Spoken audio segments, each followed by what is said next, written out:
اب آپ اس مبارک سلسلے کا 20واں حلقہ سماعت فرمائیں۔ فوراً بھاگ گئے، اور جو مسلمان تھے بیچارے ضعیف اور کمزور دل وہ بھی بھاگ گئے۔ حضور جب صبح کو اٹھے تو 3000 میں باقی 300 آدمی ساتھ، باقی سب چلے۔ انہوں نے کہا جی ہم تو نہیں لڑ سکتے، 10,000 سے کون لڑے،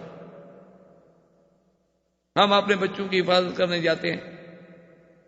ادھر ابو سفیان نے اب تیاری کی کہ بھئی ہم اپنے دونوں ہی طرف سے جو ہے ہم حملہ کریں۔ اسی اثنا میں یہودیوں نے، بنی قریظہ والوں نے کچھ اپنے جواسیس بھیجے کہ بھئی مدینہ منورہ میں داخل ہو کر پہلے یہ تو پتا کرو کہ مسلمانوں کے بچے عورتیں وہ کہاں ہیں، کس حال میں ہیں، تاکہ آج کل مسلمان بڑی قسم پرسی میں ہیں، تو کیوں نہ ہو کہ ہم رات کو حملہ کریں اور پہلے ہم بچوں کو بھی قبضے میں لے لیں اور مدینہ شہر پہ بھی قبضہ کر لیں۔ تو ان کے 3 جاسوس آئے، تو 2 ابھی دور تھے، لیکن ایک جاسوس جو ہے وہ طریقے سے چلتا چلتا چلتا چلتا اس حویلی کے قریب آ گیا جس میں سارے مسلمانوں کی خواتین، عورتیں، بچے سب جمع تھے۔ بی بی صفیہ امت رسول اللہ، یہ بی بی صفیہ ہیں جو حضور صلی اللہ علیہ وسلم کی عمت پھوپھی۔ تو انہوں نے جب دیکھا تو حضرت حسان ابن ثابت جو حضور کے شاعر تھے، اس وقت ان کی عمر 60 سال، انہوں نے حسان ابن ثابت سے کہا کہ حسان، یہ جو بندہ اس طرف سے آ رہا ہے اس کو میں نے نظر رکھی ہوئی ہے، یہ کوئی دشمنوں کا جاسوس معلوم ہوتا ہے، اور اگر یہ خبر لے کر واپس چلا گیا تو یہ حصہ بھی مدینے کا خالی ہو جائے گا اور حضور کے لیے ایک اور پریشانی کا سبب بن جائے گا کہ اب عورتیں اور بچے اکیلے۔ تو تم مہربانی کرو، یہ لکڑی پکڑو اور یہ جب گلی سے گزرے نا تو اس کو ڈنڈا مارو اس کو، تاکہ ان کا جاسوس اگر مر گیا نا تو وہ ڈر جائیں، کہیں کہ بھی نہیں مسلمانوں کے بچے اکیلے نہیں ہیں وہاں، اس کا مطلب ہے کوئی لوگ ہیں۔ حضرت حسان نے کہا میں تو شیر کہنا جانتا ہوں، میں ڈنڈے شنڈے نہیں مار سکتا، میں تو کمزور آدمی ہوں، اسی لیے تو عورتوں کے ساتھ بیٹھا ہوں، بہادر ہوتا ادھر حضور کے ساتھ نہ جاتا۔ میں اگر لڑائی لڑنے والا اتنا بہادر بندہ ہوتا تو میں پھر ادھر حضور صلی اللہ علیہ وسلم کے ساتھ بیٹھا ہوتا خندق پہ، یا میں یہاں عورتوں کے ساتھ بیٹھا ہوتا۔ تو بی بی صفیہ نے کہا کہ اچھا ادھر ہٹ جاؤ۔ تو بی بی صفیہ نے اپنے دوپٹے کو اور اپنی چادر کو کمر میں کسا اور ڈنڈا لے کے کھڑی ہوئی، اور جب وہ گزرا تو بس ایک ہی ضرب ماری ہو تو اسی وقت ختم۔ تو سب سے پہلے یعنی مومنوں میں سے مدینہ منورہ کے اس غزوہ احزاب میں عورتوں میں سے سب سے پہلے لڑائی لڑنے والی بی بی صفیہ ہے جو پھوپھی ہے رسول، اور یہ عبداللہ بن زبیر کی والد، چھوٹی عورت تو نہیں، یہ اتنے بڑے گردے والی عورت تھی۔ تو اس نے جناب جب اس دشمن کو مار دیا تو باقی عورتیں بھی تیار ہو گئی۔ انہوں نے کہا بھی صفیہ نے بہادری دکھائی ہے تو ہم کیوں نہ دکھائیں؟ انہوں نے کہا ٹھیک ہے جی، سب عورتیں تیار ہو جائیں، 10-10 کی ٹولیاں بنا کے قلعے بنا کے اس قلعے پر پہرا دیں، کوئی بھی دشمن ہم یہاں سے نہیں گزرنے دیں گے، حضور کو تو پریشان نہ ہونے دینا۔ اب یہودیوں کو خبر ملی کہ ہمارے جاسوس مر گئے۔ انہوں نے کہا بھی مدینہ منورہ میں اگر انہوں نے جاسوس مار دیے اس کا مطلب ہے کہ یہاں بھی ٹھیک ٹھاک ان کا انتظام، لہذا ادھر سے تو حملہ نہ کر۔ مشرکین مکہ کے بہت بڑے بڑے جو بہادر لوگ تھے وہ غصے میں آ گئے۔ انہوں نے کہا ابو سفیان دیکھو بات سنو، ہم یہ خندق آج عبور کرتے ہیں، جو ہوگا دیکھا جائے، یہ کیا ہے کہ اتنے دن سے ہم انتظار میں یہاں پڑے ہوئے ہیں، ادھر کبھی یہودی کہتے ہیں تمہارے ساتھ ہیں، کبھی کہتے ہیں ٹھہر جاؤ، کبھی کہتے ہیں صبر کرو، کبھی کہتے ہیں اچھا ہم کل حملہ کریں گے، یہ ہم سے برداشت نہیں ہوتا، آج ہم نے خندق عبور کرنی ہے، جو ہو سو ہو۔ انہوں نے کہا ٹھیک ہے۔ تو ان میں سب سے بڑا بہادر تھا عمر ابن ود، بہت بڑا، 80 سال اس کی عمر تھی، لیکن وہ اتنا بڑا جنگجو تھا کہ اسے یعنی وہ کہتا ہے کہ مجھے اپنی زندگی میں شکست یاد ہے، اور اس کے سامنے آنے سے بڑے بڑے بہادر جو تھے وہ کتراتے۔ عمر ابن ود اور اکرمہ ابی جہل اور نوفل ابن زبیر، یہ 3 آدمی جو تھے ان کے پاس چونکہ عرب کے اصیل گھوڑے تھے، بڑے نسل والے گھوڑے تھے، یہ سردار لوگ تھے، گھوڑے اور اونٹ تو پھر یہ رکھتے تھے نا چن چن کر۔ ابھی جہل کی جو اونٹنی تھی آپ حیران ہوں گے، اس زمانے ابو جہل کی اونٹنی جب ابو جہل مارا گیا نا، وہ مال غنیمت میں آئی، پھر حضور کے پاس آ گئی، تو حضور صلی اللہ علیہ وسلم جب اس پہ مکے پہ آئے تو مکے والوں نے کہا کہ اس ایک اونٹنی کے بدلے ہم سے 100 اونٹنی لے لیں، حضور مہربانی کریں ایک اونٹنی آپ ہمیں دے دیں، ہم سے 100 اونٹنی لے لیں۔ آپ نے فرمایا کہ نہیں، میں تو نیت کر چکا ہوں گی یہ ذبح ہوگی بنا، اب یہ تو قربان ہوگی۔ میں کہا حضور 100 اونٹ ذبح کر دیں، ایک اونٹنی تو چھوڑ دیا انہوں نے، کسی کو ذبح ہو۔ تو اس طرح ان کے پاس گھوڑے اور اونٹ تھے، تو ان تینوں نے کیا کیا کہ اپنے دور سے جا کر گھوڑے دوڑائے اور گھوڑوں نے جناب چھلانگ لگائی اور خندق عبور کر گئے۔ اب خندق عبور کرنے کے بعد جب آ گئے تو انہوں نے کہا مسلمانوں کوئی ہے تم میں ہمارا مقابلہ کرنے والا، میدان میں نکلو۔ لڑائی تو بعد میں ہوگی نا، پہلے مبارزت ہوتی تھی کہ ایک ایک آدمی برابر پہ لڑتے تھے۔ حضور صلی اللہ علیہ وسلم نے فرمایا کہ بھائی کون پہلے، عمر بن ود نکلا، عمر بن ود کے مقابلے پہ کون جاتا ہے؟ تو سب صحابہ وہ 300 میں سے کوئی ہمت نہ کر سکتا، اتنا روب تھا اس۔ حضرت علی رضی اللہ تعالیٰ عنہ کھڑے ہوئے، انہوں نے کہا کہ یا رسول اللہ فاذن لی، آپ نے فرمایا اجلس، بیٹھ جاؤ تم۔ حضرت بیٹھ گئے، اور اس نے دوبارہ للکارا، کسی مسلمان نے جواب نہ دیا۔ حضرت علی رضی اللہ تعالیٰ نے پھر کھڑے ہو گئے، انہوں نے کہا یا رسول اللہ فاذن لی انا اقاتل، یہ اسلام کا دشمن ہمیں للکار رہا ہے اور سب لوگ ڈر رہے ہیں کہ وہ بڑا جنگجو ہے، بڑا بہادر ہے، کیا ہو گیا؟ اب فرمایا اجلس، بیٹھ گئے۔ تیسرے دفعہ جب اس نے للکارا کہ اچھا مسلمانوں میں میرے مقابلے پہ آنے والا اب کوئی بھی نہیں، تو حضرت علی پھر کھڑے ہو کر نے کہا فاذن لی یا رسول اللہ، آپ نے فرمایا ٹھیک ہے اجازت ہے، مقابلہ کرو۔ اب 17 سال کی عمر ہے حضرت علی کی، اور سامنے اتنا بڑا جہاں دیدہ آدمی، اور حضرت علی پیدل چل کے آ رہے ہیں، وہ تو گھوڑے پہ ہے۔ جب حضرت علی پیدل آئے تو اس نے کہا کہ دیکھو علی، تم بھی ابی طالب کے بیٹے ہو اور جانتے ہو کہ میں عمر بن ود ہوں، تم میری شجاعت کو جانتے ہو، لیکن میں جانتا ہوں تم ایک بڑے اچھے خاندان کے بیٹے ہو اور تم ابھی بچے ہو، تمہارا میرا مقابلہ کیا ہے؟ تم واپس جاؤ، کسی بوڑھے آدمی کو جو کھا پی چکا ہو اس کو میرے مقابلے پہ بھیجو، تم بچے ہو، جوان ہو، میں نہیں چاہتا کہ تم پہلی دفعہ میری تلوار کی زد میں آ جاؤ، تم جا کے کسی بوڑھے بندے کو بھیجو۔ حضرت علی نے فرمایا کیا کہہ رہے ہو؟ تمہاری شجاعت کے اگر دنیا میں چرچے ہیں تو سمتنی امی حیدرہ، میری ماں نے بھی تو میرا نام شیر رکھا تھا نا، تو کیا ہے، میں اگر چھوٹا ہوں تو کیا ہو گیا؟ تو عمر بن ود دیکھیں، اس کا اتنا قیمتی گھوڑا تھا، اترا اور غصے میں اپنے گھوڑے پہ تلوار ماری تو گھوڑا 2 ٹکڑے۔ کہنے لگا ایک بچے کے سامنے میں گھوڑے پہ چڑھوں اور وہ پیدل لڑے میرے ساتھ، یہ تو میرے لیے ذلت ہے، موت ہے کہ میں سوار ہوں اور ایک بچہ مجھے سڑک پہ کھڑا چیلنج کر رہا ہے۔ اسی غصے میں آ کر اس نے اپنے گھوڑے کو اتنی زور سے تلوار ماری کہ اس کی زین کو کاٹتے ہوئے گھوڑا 2 ٹکڑے ہو کے 2 حصوں میں تقسیم ہو گیا، اور اس کے بعد وہ دوڑا اور پوری قوت کے ساتھ سیدنا علی پہ حملہ کیا۔ کیونکہ حضرت علی خفیف آدمی تھے، حضرت علی رضی اللہ تعالیٰ نے جھول دے گئے، وہ اپنی قوت میں گرا اور حضرت علی نے ٹکڑے کر۔ جب وہ گرا اور حضور نے فرمایا اللہ اکبر، یا اللہ، پہلی ابتدا تو خیر سے ہو گئی نا۔ اب وہ جناب دوڑنے لگے واپس جانے کے لیے، تو حضرت زبیر بن العوام نے آ کے، نوفل جب جانے لگا تو اس کا گھوڑا پار نہ جا سکا، خندق میں گرا تو اس نے تلوار ماری تو گھوڑا بھی اور نوفل دونوں جو تھے 2 ٹکڑے۔ زبیر کی تلوار تھی، اکرمہ بھاگ گیا۔ اچھا، خدا کی شان ہے، اس کے مقدر میں یہ لکھا، حالانکہ سب سے بڑا بہادر آدمی تھا، لیکن اللہ نے اس کو بچانا ہوگا نا، اسلام جو لانا تھا۔ یہ خندمہ میں، اس خندمہ جو ہے مکہ میں شیب ابی طالب کے ساتھ، یہ یہاں سے بھی بھاگ گیا تھا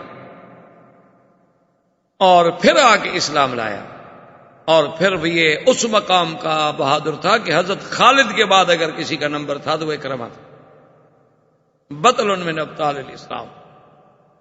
جب ان کے 3 آدمی مرے تو ابو سفیان کھول گیا، انہوں نے کہا ہمارا تو بہت نقصان ہو گیا، ہم تو بالکل ذلیل ہو گئے۔ اتنے میں حضور صلی اللہ علیہ وسلم نے غطفان قبیلے کا جو چونکہ 4000 آدمی تھا، ان کے آدمیوں کو بھیجا کہ ہم تمہارے ساتھ بات کرنا چاہتے ہیں، ہمارے ساتھ بات کر۔ غطفان نے اپنے آدمی بھیجے، اویینہ ابن حصن کو بھیجا، وہ چھپکے چھپاتے حضور کی خدمت میں آنے کہا جی فرمائے کیا بات؟ حضور نے فرمایا دیکھو بنو غطفان تمہاری ہماری تو کوئی لڑائی ہے نہیں، تم تو قریش سے پیسے لینے کے لیے یا مال غنیمت کی لالچ میں ہم سے لڑنے آئے ہوئے ہو، ورنہ تمہارا ہمارا کیا جھگڑا ہے؟ تو ایسا کرو کہ اگر میں انصار سے بات کرتا ہوں، اگر انصار مان جائیں تو تم ایسا کہ بھی 1/3 جو مدینے میں کھجوروں کا پھل آئے گا ہم 1/3 حصہ جو ہے وہ آپ کے قبیلے کو دیں گے، لیکن تم واپس لڑو نہیں۔ انہوں نے کہا جی نہیں 1/3 تو بہت تھوڑا ہے۔ آپ نے فرمایا کہ اچھا ہم آپ کو آدھا دے دیں، لیکن شرط یہ ہے کہ اگر انصار مان گئے، کیونکہ باغ تو ان کے۔ انہوں نے کہا جی آدھا بھی تھوڑا ہے، اگر ہمیں سارا پھل دے دیں جو اس سال اترے تو میں اپنے 4000 بندے کو لے کر کل واپس چلوں، یہ میرا آپ کا معاہدہ۔ ہم تو لڑنے آئے تھے اپنے فائدے کے لیے، جب ہمیں مدینہ منورہ کی کھجوروں کا 1 سال کا پورا پھل مل رہا ہم کیوں لڑے؟ حضور نے فرمایا اچھا پہلے مجھے انصار سے پوچھنے دو۔ آپ نے انصار کے سرداروں کو بلایا، حضرت سعد کو بلایا، فرمایا ایسے بات ہے۔ اس نے کہا کہ یا رسول اللہ اگر تو یہ اللہ کا حکم ہے تو پھر صرف مدینے کے پھل نہیں، آپ چاہیں تو باغ بھی دے دیں۔ اگر یہ اللہ کا حکم بھی نہیں ہے لیکن آپ کا حکم ہے پھر بھی حاضر ہے، اور اگر یہ اللہ کا حکم بھی نہیں آپ کا حکم بھی نہیں، مجرد ایک مشورہ ہے، ایک جنگی چال ہے، تو پہلے آپ ہمیں بتلائیں کہ منشا کیا ہے۔ حضور پاک نے فرمایا کہ نہ اللہ کا حکم ہے نہ میرا حکم، بعد ایک مقیدہ حرب بھی ہے، ایک جنگ کی چال ہے، ہم چاہتے ہیں کہ دشمن کو تقسیم کریں، پھاڑیں۔ انہوں نے کہا حضور تو پھر بات سن لیں، یہ عیینہ ابن حصن بھی بیٹھا ہے، اس نے کہا ہے سنو عیینہ، ہم مٹی میں مل جائیں گے، مر جائیں گے، لیکن مدینے کی 1 کھجور بھی کافر کو نہیں دیں گے۔ سارے سال کا فصل لینے کی امید میں بیٹھے، ہم 1 کھجور بھی تمہیں دینے کے لیے تیار نہیں۔ جاؤ تم بھی حملہ کرو کافروں کے ساتھ، کیا ہو گیا؟ ہم مر جائیں، شہید ہو جائیں، ہم اتنی دب جائیں کہ اب کافروں کو ہم خراج دیں، اب کافروں کو ہم اپنے فصل پیش کریں، یہ نہیں ہو سکتا۔ حضور نے فرمایا دیکھو میں نے پہلے کہہ دیا تھا کہ اگر انصار مان گئے، کیونکہ انصار راضی نہیں ہے لہذا تمہارا ہمارا معاہدہ کوئی نہیں۔ کہا جی ٹھیک ہے پھر ہم لڑیں گے، آپ نے فرمایا لڑو۔ اسی اثنا میں کافروں نے ابو سفیان نے ایک اور پروگرام، اس نے کہا ایسا کرو کہ یہ یہودی جو ہے نا ان کا تو ابھی تک کوئی پتہ چل نہیں رہا، وہ حملہ ادھر سے کرتے نہیں، یہ کہتے ہیں کہ بھئی ہم تمہیں راستہ دینے کے لیے تیار ہیں، لیکن آخر اب 3-4 ہزار آدمی کا ادھر سے عبور کرنا تو آخر مسلمانوں کا بھی تو آدمی پہاڑوں پہ بیٹھے ہوئے دیکھ رہے ہیں نا، کوئی آسان بات تو نہیں۔ تو اس نے کہا ایسا کرو کہ پوری خندق پہ بیک وقت حملہ کرو، یہ جو ہے نا کہ کوئی ادھر سے کرے 1 آدمی 2 آدمی مقابلہ کرے، نہیں، بالکل گھوڑے تیار کر لو جن کے پاس اچھے گھوڑے ہیں، اور پوری خندق پہ ہم نے ایک ہی وقت میں حملہ کرنا ہے، تاکہ ان میں چلو ہم آدھے بھی اندر چلے گئے عبور کر گئے تو پھر تو جنگ ہم جیت گئے۔ حضور صلی اللہ علیہ وسلم کو پتہ چلا، سرکار دو جہاں صلی اللہ علیہ وسلم نے حکم دیا کہ اتنی ٹولیاں بناؤ اور پوری خندق پہ پہرا دو، اور ان سب کی فرمایا نگرانی جو ہے میں اللہ کا نبی خود کروں، کہ بھی ہلنا نہیں ہے، تیروں کی باڑ پہ رکھ لینا ہے، کسی دشمن کو اندر نہیں آنے ہے۔ تم اپنے ساتھ اتنے تیر رکھ لو، پتھر رکھ لو کہ ایک دفعہ برسات کر دو، اگر تیر ختم ہو جائیں تو پتھروں کی برداشت کر دو کہ کوئی دشمن اگر ایک دفعہ عبور کر گیا ان کا 50-100 آدمی تو پھر مشکل ہو جائے گا، 300 آدمی ہم سارے۔ تو آپ حیران ہوں گے کہ صبح کے بعد یہ لڑائی شروع ہوئی، ظہر، عصر، مغرب، یہ وہ دن ہے جس میں میرے مدنی پاک کی نمازیں قضا ہو۔ حضور صلی اللہ علیہ وسلم عصر نہیں پڑھ سکے، مغرب نہیں پڑھ سکے، ظہر نہیں پڑھ سکے، آپ کی نمازیں قضا ہو گئیں، صحابہ کی نمازیں قضا ہو گئیں۔ حضرت عمر فرماتے ہیں کہ میں نے عصر اس حال میں پڑھی کہ سورج ڈوب رہا تھا اور میں اشاروں سے نماز پڑھ رہا تھا۔ جب مغرب ہو گئی، اندھیرا ہو گیا تو دونوں طرف سے جنگ تھم گئی، وہ تو رات کو تھم جاتی۔ حضور صلی اللہ علیہ وسلم نے اسی ترتیب سے نمازیں قضا کی۔ تو شرعی مسئلہ یہ ہے کہ مثلا آپ کی عصر قضا ہو گئی ہے تو آپ مغرب پڑھنے سے پہلے عصر ہاں اگر آپ مسجد میں گئے اور مغرب کی جماعت کھڑی ہو چکی ہے تو پھر آپ جماعت میں شامل ہو جائیں، مغرب پڑھ لیں، پھر عصر بعد میں. لیکن اگر جماعت خالی نہیں ہوئی، ابھی ٹائم ہے، تو آپ پہلے عصر پڑھ لیں اور پھر مغرب میں شامل، تاکہ آپ کی وہ ترتیب جو ہے وہ نہ. حضور پاک نے پہلے ظہر پڑھی، پھر عصر پڑھی، پھر مغرب پڑھی، اور اس کے بعد بیٹھ کے حضور نے دعا کی کہ یا اللہ ان ظالموں نے تیرے نبی کی نمازیں بھی قضا کی. میرا اللہ آج ہم اتنے خوف میں ہیں کہ ہم نماز بھی نہیں پڑھ سکتے.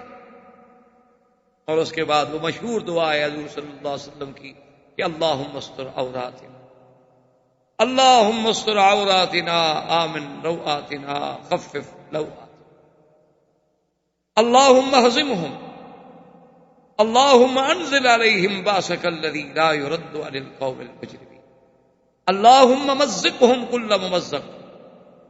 ادھر حضور دعا فرما رہے ہیں، صحابہ پریشان ہیں، اور ایک شخص جس کا نام تھا نعیم ابن مسعود، یہ کافروں کا بہت مانا ہوا آدمی، یہ چھپتے چھپاتے رات کی تاریکی میں پہنچا اور سیدھا حضور کی خدمت میں آیا اور کہنے لگا کہ حضور آپ کوئی دل میں خوف نہ کریں کہ میں بری نیت کے ساتھ آئی ہوں، اشہد اللہ الہ الا اللہ واشہد ان محمد رسول اللہ، میں شہادت دیتا ہوں آپ اللہ کے نبی ہیں.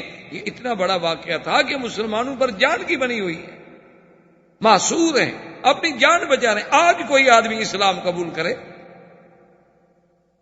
حضور نے فرمایا اچھا نعیم تمہارے اسلام کو اللہ بھی قبول فرمائے، ہم نے بھی قبول کر لیا ہے.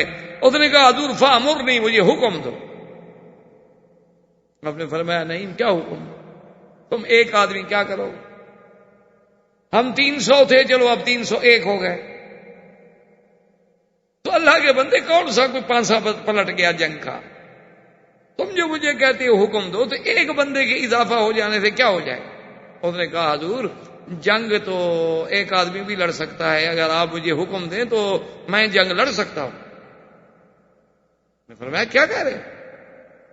اس نے کہا حضور بس اب میں چونکہ مسلمان ہو گیا ہوں، اب میرے لیے بڑا مشکل ہے کہ میں جھوٹ کیسے بولوں، اور دوسری بات یہ ہے کہ میں اب آپ کا کلمہ پڑھ چکا، آپ کو نبی مان چکا، آپ کی شان میں گستاخی کیسے کروں. اگر ان دو چیزوں کی مجھے آپ اجازت دے دینا تو میں جنگ لڑ سکتا ہوں اکیلا بھی. حضور نے فرمایا کہ جنگ میں تو جائز، الحرب خدعۃ، جنگ تو ہے ہی دھوکہ. تو نے کہا حضور اگر اجازت ہے نا تو میرے اسلام کا اعلان بھی نہ کریں، ابھی مجھے کسی کو پتہ نہیں کہ میں مسلمان ہو گیا ہوں، ابھی کسی بندے کو پتہ نہیں ہے کہ میں مسلمان ہو گیا، میرے اسلام کو آپ رات میں رکھیں، مجھے جانے دیں، انشاءاللہ اللہ کو منظور ہے تو میں ایک دن کے بعد آپ کو اچھی خبر دوں گا. حضور نے فرمایا نہیں تم کیا کرو گے. اس نے کہا حضور بس یہ بات مجھ پہ چھوڑ دیں. نہیں وہاں سے چھپتا تھا. اس نے کہا کہ پہلے ابو سفیان کے پاس جانے کے بجائے بنو قریظہ میں جاؤ، وہ طرف قریب تھی، وہ سیدھا جناب بنو قریظہ کے پاس پہنچا.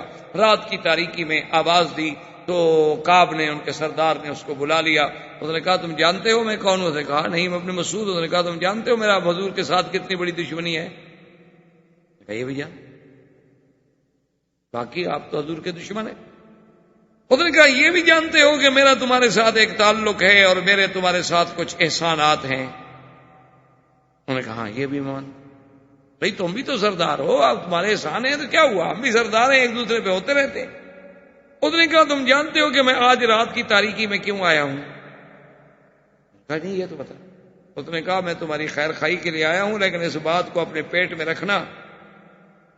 انہوں نے کہا کیا؟ اس نے کہا دیکھو 45 دن ہو گئے محاصرے کو، 45 دن میں ہم مسلمانوں کا ایک بندہ نہیں مار سکے، وہ ہمارے 4 مار چکے ہیں.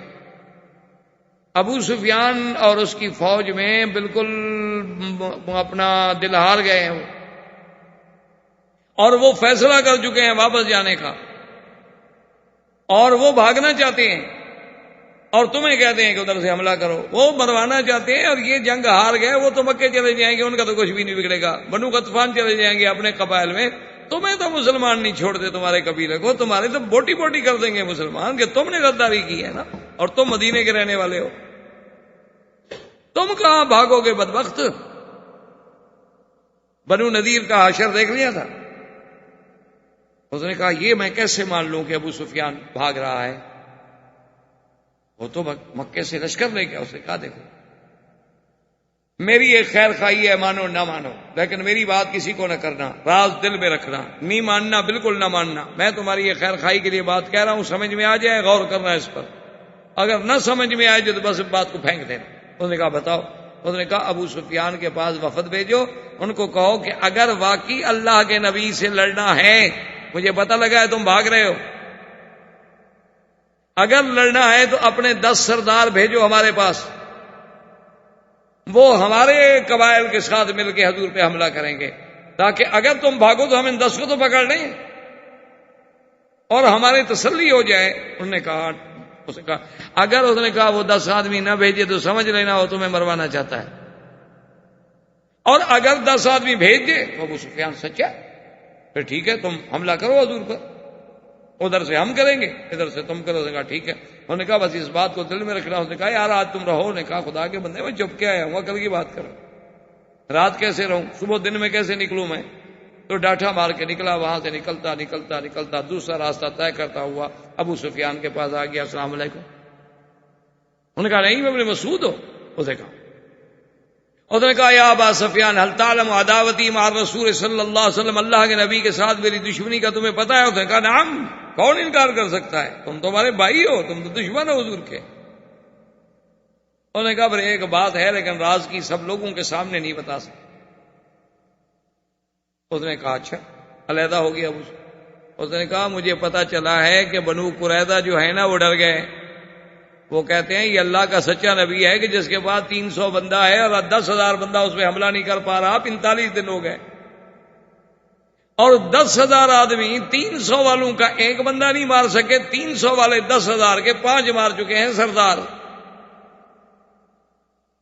تو وہ ڈر گئے، وہ کہتے ہیں یہ اللہ کا سچا نبی ہے تو اس سے لڑنا جو ہے بہت مشکل ہے۔ اب وہ حضور کو انہوں نے پیغام بھیجا ہے کہ جی ہم اپنے معاہدہ جو آپ کے ساتھ تھا نا ہمارا کہ ہم آپ کے حلیف ہیں، اس معاہدے پہ ہم قائم رہنا چاہتے ہیں، ہم کوئی غداری نہیں کریں گے، اور اگر آپ کو اعتبار نہیں آتا نا تو ہم کفار قریش کے 10 سردار منگوا کے قتل کر کے ان کے سر آپ کو پیش کرتے ہیں۔ اگر ہم 10 سرداروں کو قتل کرا کے ان کے سر آپ کی خدمت پہ بھیج دیں پھر تو آپ اعتبار کریں گے نا ہم آپ کے خیر خواہ ہیں اور قریش کے دشمن ہیں، اگر نہ بھیجیں تو ٹھیک ہے پھر ہم بھی غدار ہیں۔ انہوں نے کہا اچھا یہ بات ہوئی؟ اس نے کہا دیکھو بات سنو، زیادہ گرمی کھانے کی ضرورت نہیں ہے، اگر یہودی آپ سے 10 بندے مانگیں کہ بھئی ہمارے پاس آپ نے 10 بندے بھیجو تو پھر سمجھ لینا کہ میری رپورٹ صحیح ہے، اگر وہ آپ سے 10 بندوں کا مطالبہ نہ کریں تو پھر میری اطلاع غلط ہے، پھر یہ بات باہر نہیں نکالنی کسی کو، چونکہ مجھے بھی تو کسی نے بتائی ہے۔ اس نے کہا ٹھیک۔ اب جناب صبح کو ابو سفیان نے جب اپنا آدمی بھیجا کہ بھئی 3 دن ہو گئے ہم کہتے ہیں روز حملہ کرو، تو حملہ نہیں کرتے کیا بات ہے؟ انہوں نے کہا ابو سفیان ہمیں پتہ چل گیا ہے تم ہمیں مراؤ ہو کہ ہم حملہ کر دیں گے، تم ادھر سے حملہ نہیں کرو گے، چونکہ آخر حضور بھی تو قریشی ہیں نا، لاکھ تمہاری جنگیں ہو جائیں، دیکھو نا پہلے تم عہد میں آئے لڑے، کیا کیا؟ مدینے پہ حملہ کیوں نہیں کیا؟ اور جب تم حضور پاک بدر پہنچے تو تم نے ابو جہل کو پیغام بھیجا کہ لڑائی نہ کرو، واپس آ جاؤ، جب قافلہ مکے آ گیا لڑائی کی کیا ضرورت ہے؟ تمہارے اندر کچھ کھوٹ ہے، اس لیے آپ اپنے 10 سردار بھیجیں جو ہمارے پاس رہیں گے، پھر ہم حملہ۔ تو ابو سفیان نے کہا ہاں صدق نہیں ابن مسعود، یار نہیں ابن مسعود کی بات سچی۔ اس نے ٹھیک ہے یہ بدبخت ہم سے 10 آدمی مانگ رہے ہیں کہ وہ قتل کر کے حضور کو پیش کرنا چاہتے ہیں صلح کے لیے۔ انہوں نے کہا اچھا ٹھیک، 10 آدمی مانگتے ہو؟ انہوں نے کہا ہاں مانگتے۔ انہوں نے کہا اچھا پھر میں آخر اپنی قوم سے مشورہ کر کے جواب دوں گا، اب اتنی جلدی تو میں جواب نہیں دے سکتا۔ انہوں نے کہا ٹھیک ہے مشورہ کر لو، لیکن اگر 10 آدمی نہیں بھیجو گے تو ہم حملہ نہیں کریں۔ حضور صلی اللہ علیہ وسلم عشاء کی نماز پڑھ کے بیٹھے ہیں اندھیرے میں، سوچ رہے ہیں کہ بھئی نعیم ابن مسعود نے جو کہا تھا کیا ہوا؟ تو نعیم ابن مسعود جو ہے چھپتے چھپاتے آ گیا۔ اس نے کہا حضور اب مجھے ظاہر نہیں کرنا، لیکن انشاءاللہ اللہ پاک رحمت کرے گا، اب یہودی اور قریش مل کر آپ سے نہیں لڑتے، ان دونوں کو میں نے توڑ دیا ہے۔ حضور نے فرمایا وہ کیسے؟ اس نے پھر سارا قصہ سنایا۔ اور نے فرمایا نہیں تم تو اکیلے آدمی جنگ لڑنے کے قابل۔ نے کہا حضور میں نے تو کہا تھا کہ میں ایک بندہ بھی لڑ سکتا ہوں، آپ فکر نہ کریں، اب ان کا اعتبار ٹوٹ چکا ہے، وہ 10 آدمی مانگ رہے ہیں، وہ 10 آدمی نہیں دیتے، اور دونوں متفق ہو کر تو حملہ کرتے تھے۔ البتہ ہو سکتا ہے کہ قریش اکیلے بھی لڑے حملہ کرے، لیکن وہ ان کا ساتھ نہیں دیں گے بنو قریظہ۔ خود نے فرمایا چلو اچھا، ایک طرف سے تو ہم مطمئن ہوئے نا۔ حضور صلی اللہ علیہ وسلم نے فرمایا کہ صحابہ سے من یاتینی بخبر القوم، صحابہ میں سے کوئی آدمی ہے جو جائے اور اس لشکر میں، دشمن کے لشکر میں جائے، اندر داخل ہو، پتہ کرے کہ اب یہ حالات جو پیدا ہوئے ہیں نعیم کی بات سے، اب کیا سوچ رہے ہیں ابو سفیان۔ آپ نے فرمایا من یاتینی بخبر القوم فلہ الجنہ، کون ہے جو قوم کی خبر لے کے آئے اس کی جنت کا محمد مدنی ذمہ داری لیتا ہے۔ صحابہ میں سے کوئی ہمت نہیں کرتا، اب اتنا روب ہے، صاحب نے 10,000 کا لشکر ہے اور رات اتنی ٹھنڈی اتنی شدید ہے کہ حضرت حذیفہ فرماتے ہیں شدید الظلمت شدید البرد شدید الخوف شدید الریح، کہ اس رات میں یہ 4 چیزیں جمع ہو گئی تھیں کہ ٹھنڈی بھی سخت، ہوا بھی سخت، ڈر بھی سخت اور اندھیرا بھی سخت۔ تو 3 دفعہ کہنے کے بعد بھی جب کوئی نہ اٹھا تو حضرت حذیفہ کہتے میں ویسے اٹھنے لگا کہ میرے پیر میں موچ آئی ہوئی تھی، میں زیادہ بیٹھ نہیں سکتا تھا۔ حضور نے سمجھا کہ شاید میں کھڑا ہو گیا ہوں، تو آپ نے فرمایا اچھا قم یا حذیفہ، اٹھو، تم اٹھو میں۔ تو ہم نے کہا حضرت یا رسول اب کیا کر سکتے، انکار تو نہیں کر سکتا تھا، لیکن میری تو وہی جان نکل گئی کہ سردی میں تو ابھی باہر نکل کے ویسے مر جاؤں گا، خبر کیا لے آؤں۔ خبر لانے کی قوت تو تب ہوگی، میں تو حضور کے خیمے میں بیٹھا ہوا ایسے ایسے کام رہا ہوں، دانت میرے بج رہے ہیں، خیمے سے باہر نکلتے ہوئے تو میں ختم ہو جاؤں گا۔ حضور نے فرمایا فذهب یا حذیفہ لیکن لا تحدث امرا حتى يخبرنی، خبردار کوئی قدم نہیں اٹھانا جب تک کہ مجھے خبر نہ دو۔ میں نے کہا نام یا رسول اللہ۔ کہتے ہیں جب میں جو ہی خیمے سے نکلا کأنی فی الحمام، مجھے ایسے معلوم ہوتا تھا کہ میرے اللہ نے ایسا انتظام کر دیا کہ گویا میں حمام کی گرمی میں بیٹھا ہوں، کوئی سردی نہیں، کوئی ہوا نہیں، کچھ نہیں، میں تو بالکل ٹھیک ٹھاک نشید ہو گیا۔ اور اسی حفاظت کے ساتھ میں چلتا چلتا چلتا، چونکہ شدید اندھیرا تھا، غار میں اپنے خندق میں اترا، خندق عبور کی دشمن، میں جناب اس مقام پہ پہنچ گیا جہاں ابو سفیان آگ جل رہی تھی، آگ سینکنے پہ بیٹھا ہوا تھا اور سارے سرداروں کو جمع کر رہا تھا، الیکم یا قریش، الیہ یا قریش، الیہ یا قریش، دوڑ کے آؤ، دوڑ کے آؤ، ہم نے فیصلہ کرنا ہے۔ کہتا ہے کہ اس کی پشت میری طرف تھی، میرے پاس اتنا اچھا موقع تھا آج دشمن کی قوت کو توڑنے کا، میں نے تیر کمان پہ چڑھایا کہ چلو باقی مقابلے تو ہوتے رہیں گے، بل ابو سفیان کو تو ختم کرو۔ اگر ابو سفیان اپنے کیمپ میں مارا جاتا ہے تو پھر قریش ہمارے ساتھ کب لڑیں گے؟ وہ تو اور ڈر جائیں گے نا کہ ہمارے گھر میں آ کر ہمارے سردار کو مار دیا۔ لیکن حتی ذکرت قول رسول اللہ، مجھے حضور کا فرمان یاد آ گیا کہ حذیفہ خبردار، کوئی کام نہیں کرنا، صرف خبر لانی ہے جب تک میں چپ۔ کہتا ہے کہ اتنا بڑا موقع لیکن اطاعت رسول سب سے بڑا۔ میں واپس خبر لے کے ابو سفیان نے کہا بھئی بات سنو، حالات یہ ہو گئے ہیں، یہودیوں نے غداری کر لی ہے اور ٹھنڈ میں کھا رہی ہے، اور حذیفہ کہتے ہیں میں یہ دیکھ رہا تھا کہ خیمے اڑ رہے ہیں، دیگیں اڑ رہی ہیں، جانور اڑ رہے ہیں۔ تو ابو سفیان نے کہا معلوم ہوتا ہے اللہ کے نبی کی بد دعا لگ گئی، ہم مقابلہ نہیں کر سکتے، بھاگو۔ تو سب نے کہا کہ الرحیل الرحیل، بالکل اچھی بات ہے، تیاری کرو، بھاگو۔ انہوں نے کہا دیکھا نہیں ہے کہ گھوڑے اڑ رہے ہیں، جانور اڑ رہے ہیں، اونٹ اڑ اڑ کے ادھر پڑ رہے ہیں، خیمے ہمارے اڑ، کون مقابلہ کرے گا؟ بھئی اللہ کے نبی کے ساتھ کیسے؟ بھئی آخر ہوا کے ساتھ کون لڑے؟ تو کہتے ہیں کہ میں جلدی سے واپس آیا، میں جب آیا تو دیکھا کہ حضور نماز پڑھ رہے ہیں، حضور پہ کپڑا ہے، اور یوں ہی میں حضور کے خیمے میں داخل ہوا تو وہی جو سردی نے پھر پکڑ لیا۔ وہ تو وہاں تک تھی، یہاں تک تو حضور کا حکم تھا کہ جاؤ اور خبر لے آؤ۔ میں چلا گیا مطمئن، کوئی سردی نہیں، واپس آیا کوئی سردی نہیں، خیمے میں داخل ہوتا گیا سردی شروع، پھر اپنی طبیعی حالت پہ آ گیا۔ تو حضور نے اشارہ کیا کہ میرے قریب آ جاؤ، تو میں قریب آ کے بیٹھا، حضور نے اپنا کپڑا جو تھا آدھا میرے اوپر ڈال دیا اور میں وہی حضور کا کپڑا لپیٹ کے بیٹھ گیا۔ حضور نماز پڑھ رہے ہیں، حضور نماز سے فارغ ہوئے، آپ نے فرمایا کہ ہاں بتلاؤ خبر کیا ہے؟ میں نے عرض کیا حضور خبر بالکل الحمدللہ خیر ہے۔ ابو سفیان ایسے کہہ رہا تھا، معلوم یہی ہوتا ہے کہ اب ان کے پاؤں نہیں ٹکتے، اب وہ بھاگ رہے۔ حضور نے فرمایا ان اللہ استجاب دعوتنا، اللہ نے ہماری دعا سنی۔ اور جناب جب صبح کا تارا چمکا، پاؤں پھونٹی، سورج نکلا، دیکھے تو وہاں تو نہ قریش ہیں، نہ قریش کا کوئی لشکر ہے، نہ وہاں جناب کوئی چیز ہے ان کے، تو وہ تو راتوں رات بس صبح ہونے سے پہلے پہلے مدینے سے بھاگ گئے۔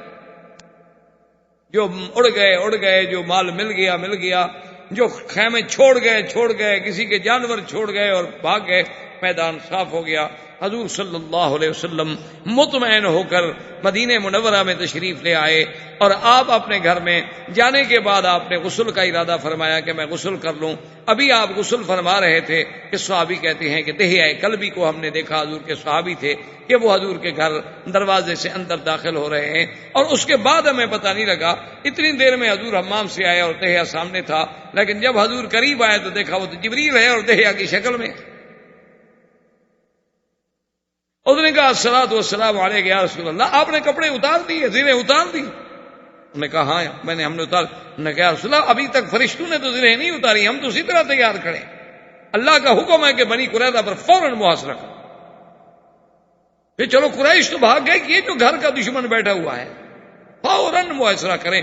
اور صحابہ کہتے ہیں ہم نے دیکھا کہ دہیہ جا رہے ہیں بنی قریظہ کی طرف، تو ہم حضور کی خدمت میں دوڑے، حضور دہیہ جا رہے ہیں، دہیہ نہیں، ان جبریل یرید بنی قریظہ، جبریل جا رہے ہیں، اور لا یصلی ان صلاۃ العصر الا فی بنی قریظہ، کوئی آدمی اب عصر کی نماز نہ پڑھے الا بنی قریظہ۔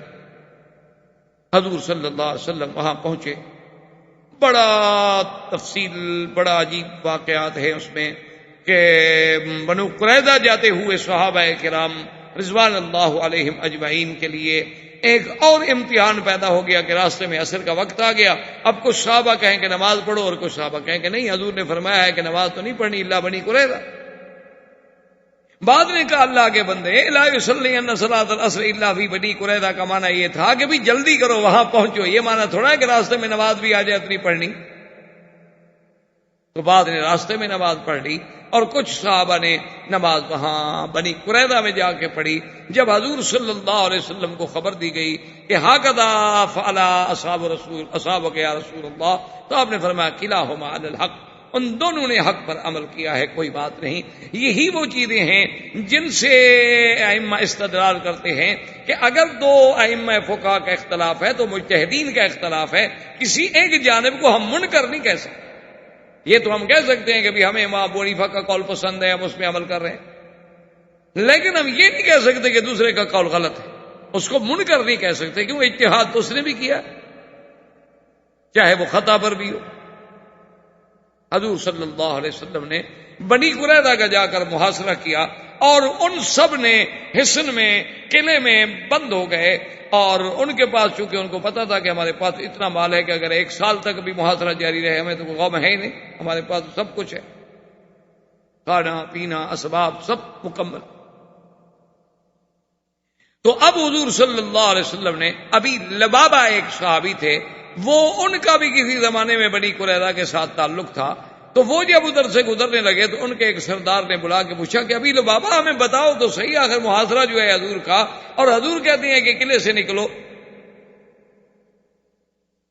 اگر ہم قلعے سے نکل آئے تو حضور کیا فیصلہ کریں گے؟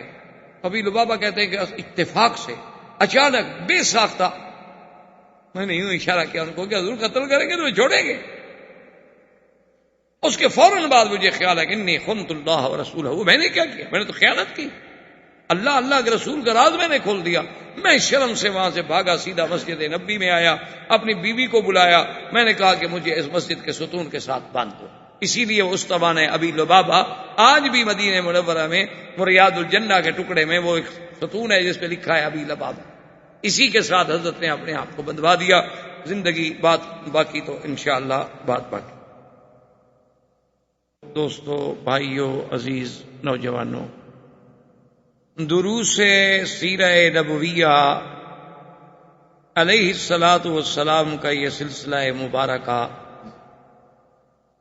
اللہ تبارک و تعالی کی عنایت و احسان سے ابتدائے ولادت رسول پاک صلی اللہ علیہ وسلم سے لے کر ہم غزوہ خندق تک پہنچے۔ جیسا کہ آپ نے سابقہ درس میں سنا تھا کہ اللہ تبارک و تعالی نے مسلمانوں پر خصوصی رحم فرمایا، اور حضور صلی اللہ علیہ وسلم کی دعائیں جو تھیں وہ منظور ہوئیں، اور اللہ تبارک و تعالی نے جیسا کہ قرآن میں فرمایا ہے کہ ایمان والو میرے اس نعمت کو، میرے اس احسان کو یاد کرو، کہ جب دشمنوں کے لشکر تم پر چڑھ دوڑے فَأَرْسَلْنَا عَلَيْهِمْ رِيحًا وَجُنُودًا لَّمْ تَرَوْهَا، ہم نے پھر ان پر ایک ہوا بھیجی اور ہم نے بھی ایسا لشکر بھیجا جو ان کو دیکھ بھی نہیں سکتے۔ اور اللہ تبارک و تعالیٰ جو تم کرتے ہو سب دیکھ۔ اور مسلمانوں یاد کرو یہ کتنا مشکل وقت تھا کہ جب دشمن تمہارے اوپر سے نیچے سے ہر طرف سے گویا تمہیں گھیر چکا تھا، اور جب تمہاری آنکھیں پھٹی رہ گئی تھی کہ اب اتنے بڑے دشمن کا جو چاروں طرف ہمیں گھیر چکا ہے ہم کیا کریں گے۔ وَبَلَغَتِ الْقُلُوبُ الْحَنَاجِرَ، جب دل جو تھے خوف کے مارے گویا کہ وہ حلق میں آ گئے تھے، اور تم گمان کر رہے تھے اللہ میں گمان کرنا کہ اب کیا ہوگا۔ اور یہ وہ ایسا مشکل مقام تھا کہ مومنین جو تھے خالص ایمان والے وہ بھی اللہ کی طرف سے ایک ایسے امتحان میں آئے کہ وہ بھی ہل گئے۔ اور یہ وہ ایسا مقام تھا کہ جب منافقوں نے یہ کہنا شروع کیا کہ بھئی جو اللہ کا وعدہ تھا اور جو حضور فرماتے تھے ہماری نصرت ہوگی، اسلام غالب آئے گا، میرا دین پوری دنیا پہ چھا جائے گا، یہ تو بعض باتیں تھیں۔ اور اس وقت کو یاد کرو کہ جب ان میں سے ایک جماعت کہہ رہی تھی کہ بھئی اے مدینے والو تمہارا تو اب کوئی ٹھکانہ نہیں رہا، دشمن نے ہر طرف سے گھیر لیا۔ اور جب منافقین بہانے بنا بنا کے میرے نبی کے پاس آتے تھے اور آگے کہتے تھے کہ ان بیوتنا عورہ وما ہی بعورہ، یا رسول اللہ ہمارے گھر خالی ہیں، اکیلے ہیں، صرف عورتیں ہیں، اور دشمنوں نے ہمیں ہر طرف سے گھیر لیا ہے، کم از کم ہمیں اجازت دیں کہ ہم جا کر اپنے بچوں کی نگرانی کریں، اپنے بچوں کی حفاظت کریں۔ اللہ نے فرمایا میرا بدری یہ گھر والی بات نہیں تھی، نہ انہیں کو گھر کا غم تھا، اصل میں تو وہ چاہتے تھے یریدون الا فرارا کہ کسی طرح ہم بھاگ جائیں۔ حالانکہ وَلَوْ دُخِلَتْ عَلَيْهِمْ مِنْ أَقْطَارِهَا، اگر چاروں طرف بھی ان پر ایسے لوگ اور فوجی اور ہمراہ اور داخل ہو جاتے، ثُمَّ سُئِلَ الْفِتْنَةَ، پھر ان سے یہ طلب کیا جاتا کہ تم کافر ہو جاؤ، فوراً آ جاتے۔ یعنی جب اسلام کے لیے بلایا جا رہا ہے تو اب بہانے بنا رہے۔ وَلَقَدْ كَانُوا عَاهَدُوا اللَّهَ مِنْ قَبْلُ لَا يُوَلُّونَ الْأَدْبَارَ، حالانکہ یہ پہلے اللہ سے عہد کر چکے تھے کہ ہم کبھی پشت دے کر نبی کو نہیں چھوڑیں گے، ہم پورا پورا ساتھ دیں گے۔ وَكَانَ عَهْدُ اللَّهِ مَسْئُولًا، اللہ کے ساتھ جو وعدہ کیا جائے اس کے بارے میں تو پھر سوال ہوگا۔ اللہ نے فرمایا میرے مدنی ان کو آپ فرما دیں قُلْ لَن يَنْفَعَكُمُ الْفِرَارَ إِنْ فَرَرْتُم مِّنَ الْمَوْتِ أَوِ الْقَتْلِ اِذًا لَّا تُمَتَّعُونَ إِلَّا قَلِيلًا، کہ تم ہرگز موت سے نہیں بھاگ سکتے، تمہارا بھاگنا کوئی تمہیں فائدہ نہیں دے گا، آخر تم نے مرنا ہے یا قتل ہونا ہے۔ چلو اگر کچھ دن بچ بھی گئے تو ایک مدت عارضی ہے جس کا تم نے نفع اٹھانا ہے۔ قُلْ مَنْ ذَا الَّذِي يَعْصِمُكُم مِّنَ اللَّهِ إِنْ أَرَادَ بِكُمْ سُوءًا أَوْ أَرَادَ بِكُمْ رَحْمَةً، آپ میرے نبی ان سے کہہ دیں کہ کون ہے اللہ کے سوا جو تمہیں بچائے اگر اللہ تمہیں نقصان دینا چاہے، یا کون ہے جو اللہ کی رحمت کو روکے اگر اللہ رحمت دینا چاہے۔ اللہ کے سوا تو کوئی ان کا دوست نہیں، کوئی مددگار نہیں۔ تو یہ سارے واقعات الحمدللہ قرآن کی آیات میں نے اس لیے پڑھ لی تاکہ خندق کا پورا تفصیل سے آپ واقعہ پڑھ چکے ہیں، تو جب آدمی کے ذہن میں وہ واقعہ ہو اور پھر قرآن کو پڑھے تو پھر قرآن سمجھنے میں اس کو آسانی آتی ہے کہ اب میں یہ آیت پڑھوں ہاں اس کا واقعہ یوں تھا۔ تو غزوہ خندق کے بعد جب اللہ نے مسلمانوں کو فتح دے دی اور کفار کو اللہ تبارک و تعالیٰ نے ہوا سے تباہ و برباد کر دیا، ان کے خیمے اڑ گئے، جانور اڑ گئے، دیگیں اڑ گئیں، سب کو چھوڑ چھاڑ کے بھاگ۔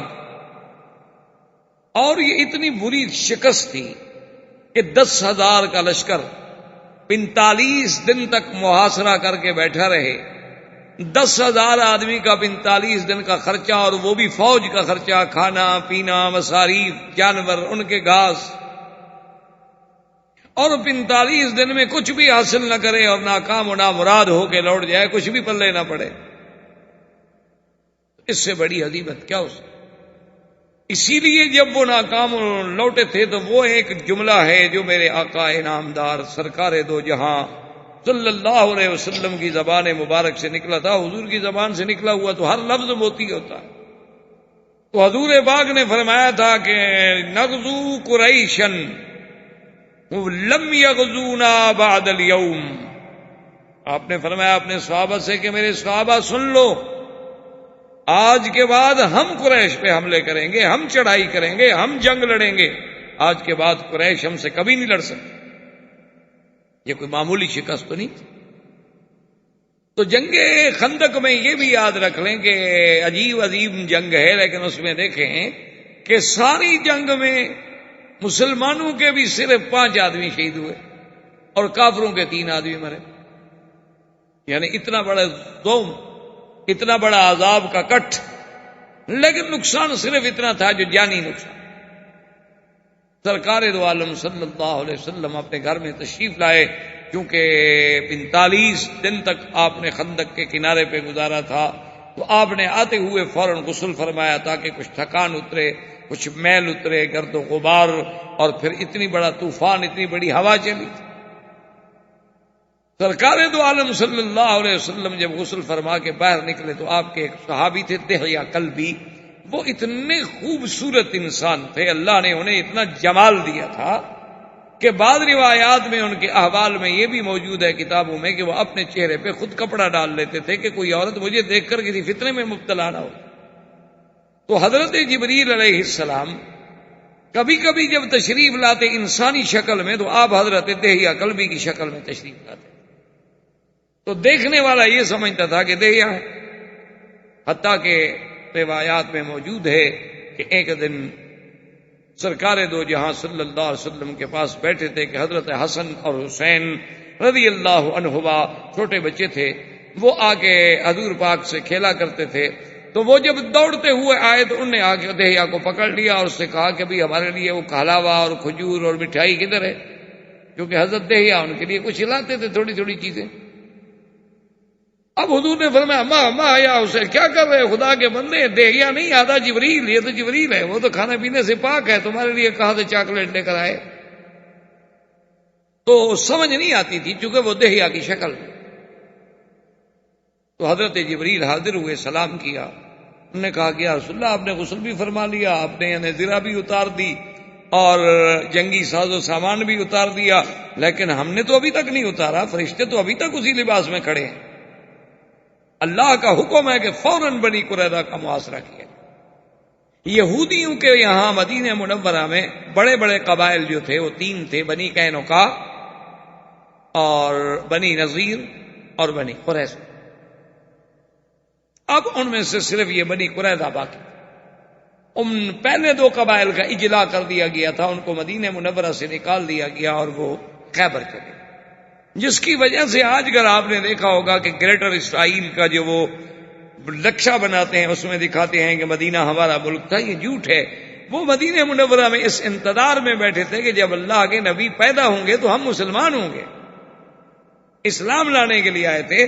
مدینہ منورہ پہ ان کی حکومت کبھی نہیں رہی، وہ تو شام سے آئے، مدینہ منورہ میں آ کے بیٹھ گئے کہ مکے میں نبی پیدا ہوں گے اور مدینہ ہجرت کریں گے، تورات میں انہوں نے پڑھا ہوا تھا، اور ہم حضور صلی اللہ علیہ وسلم پر ایمان لائیں گے۔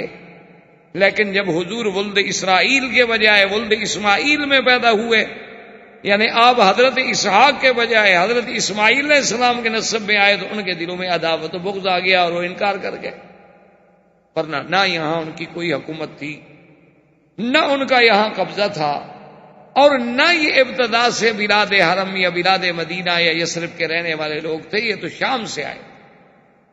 بلکہ حضور صلی اللہ علیہ وسلم کے آنے کے وقت میں تھوڑے تھوڑے حالات ایسے پیدا ہوئے تھے کہ عبداللہ ابن ابی جو تھا اس کو مدینہ کا سردار بنا دیا جائے، لیکن ابھی اس کو بھی نہیں بنایا گیا تھا، یعنی اس کی سرداری کی باتیں چل رہی تھیں۔ سرکار جب تشریف لے آئے تو سب کی سرداریاں ختم ہو گئیں، سب کی نام جو تھی وہ ختم ہو گئی، اور سب کی عظمتیں خاک میں مل گئیں، اب ساری دنیا تو حضور کی غلام ہو گئی۔ تو یہودی اور زیادہ سٹ پٹائے، تو حضور صلی اللہ علیہ وسلم نے جبریل کے کہنے کے بعد فوراً اعلان فرما دیا اپنے صحابہ میں کہ الرحیل الرحیل لا یصلین صلاۃ العصر الا فی بنی قریظہ، خبردار ہم میں سے کوئی نماز عصر کی نہ پڑھے مگر کہ بنی قریظہ میں پہنچ کے۔ اور صحابہ کہتے ہیں کہ ہم نے یہ بھی دیکھا کہ دہیہ جو ہیں وہ بھی بنی قریظہ کی طرف جا رہے ہیں تو حضور نے فرمایا وہ دیہیا نہیں، وہ جبریل اپنا لشکر لے کے جا رہے ہیں۔ اب صحابہ رضوان اللہ علیہم اجمعین جو تھے حضور کے حکم پر فوراً تیار ہوئے اور بنی قریظہ کی طرف چلے، کیونکہ یہ سب سے بڑی ضرورت تھی کہ بنی قریظہ ہی تو تھے کہ جن کی غداری کی وجہ سے مسلمانوں کے لیے یہ مشکلات کا دور پیدا ہوا۔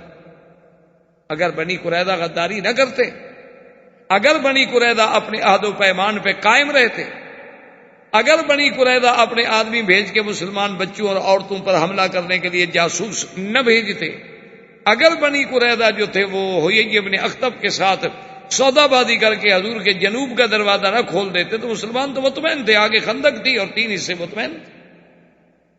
سب سے بڑی غداری ان کی، اور دوسرا یہ بھی اللہ کو منظور تھا کہ بھی ان کی قوت کو تو ہمیشہ کے لیے کچل دیا جائے، نہیں یہ پھر ہمارے لیے خطرہ نہ بنے، ورنہ جب تک دشمن ہمارے بغل میں بیٹھا ہے وہ تو کسی وقت پھر ہمیں نقصان دے سکتا۔ اور غزوہ احزاب یا غزوہ خندق، اس سارے غزوے کے پیچھے جو اصل قوت تھی، جو اصل برین تھا، وہ بھی یہودیوں کا تھا کہ حیی ابن اخطب جو ہے خیبر سے نکلا اور مکے پہنچا، قریش کو تیار کیا، بنو غطفان کو تیار کیا، بنو سلیم کو تیار کیا، بنو فزارہ کو تیار کیا، احابیش کو تیار کیا، اور ساری دنیا کا لشکر لے کے مدینے پہ حملہ آور ہو۔ تو اب ضرورت تھی کہ یہودیوں کی قوت پہ ایک ایسی ضرب لگائی جائے کہ پھر ان کی قوت ہمیشہ کے لیے۔